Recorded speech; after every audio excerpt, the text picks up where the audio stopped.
நடக்கக்கூடாதது நடந்துருச்சு. நானும் மனுஷன் தானே.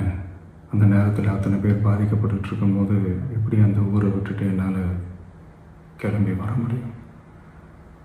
நான் திரும்ப அங்கே போகணும்னு இருந்துச்சுன்னா அதை ஒரு காரணம் காட்டி அங்கே வேறு சில பதட்டமான சுச்சுவேஷன்ஸ், வேறு சில அசம்பாவிதங்கள் அந்த மாதிரி எதுவும் நடந்துடக்கூடாதுன்றதுக்காக தான் நான் அவாய்ட் பண்ணேன். இந்த நேரத்தில் சொந்தங்களை இழந்து தவிக்கிற அத்தனை குடும்பங்களுக்கும் என்னுடைய ஆழ்ந்த இரங்கலை தெரிவிச்சுக்கிறேன். எனக்கு தெரியும், என்ன சொன்னாலும் இது ஈடேயாகாதுன்னு எனக்கு தெரியும்.